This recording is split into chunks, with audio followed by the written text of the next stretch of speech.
Imaginez une époque où le monde se réveillait d'un long sommeil. Le XVe siècle, la Renaissance italienne, une période d'explosion artistique et intellectuelle. Mais au milieu de cette effervescence, un esprit brillait plus fort que les autres. Un homme qui ne voyait aucune frontière entre l'art et la science. Cet homme, c'était Léonard de Vinci.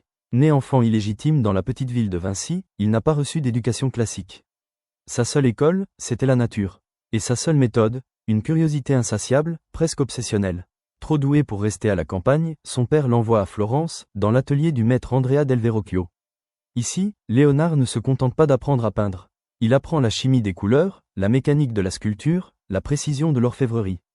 La légende raconte que lorsqu'il a peint un ange dans un tableau de son maître, Verrocchio, stupéfait par le talent de son élève, aurait juré de ne plus jamais toucher un pinceau. Mais la peinture n'était qu'un outil pour comprendre le monde. Le véritable génie de Léonard se cache dans ses carnets.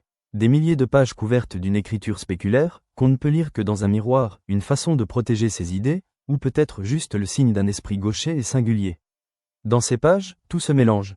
Des croquis de machines hydrauliques côtoient des études sur le mouvement de l'eau, des listes de courses voisines avec des dissections anatomiques d'une précision macabre. Quand il s'attaquait à une toile, il y mettait toute sa science. La scène à Milan n'est pas juste une fresque religieuse, c'est une étude mathématique de la perspective et une analyse psychologique des réactions humaines à la trahison. Et bien sûr, la Joconde. Ce sourire qui fascine le monde n'est pas un hasard. C'est le résultat d'années d'études sur les muscles du visage et l'utilisation du sfumato, cette technique vaporeuse qui brouille les lignes pour donner la vie. Pourtant, cet homme qui vénérait la vie a passé une grande partie de sa carrière à concevoir la mort.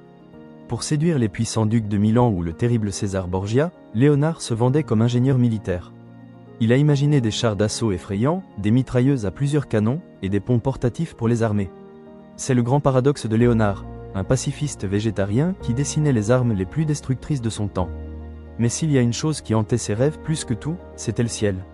Léonard a passé des heures interminables à observer les oiseaux, disséquant leurs ailes pour comprendre le secret du vol. Il était persuadé que l'homme pouvait, lui aussi, quitter le sol. Il a dessiné des ornithoptères, des machines à ailes battantes, des parachutes, et même l'ancêtre de l'hélicoptère. Il était trop en avance sur son temps, il lui manquait un moteur léger, mais sa vision était juste. Léonard finit ses jours en France, invité par le roi François Ier, qui le considérait comme un père. Il meurt au Clos Lucé en 1519. Il laisse derrière lui peu de peintures terminées, mais un héritage immense. Léonard de Vinci nous a appris que la curiosité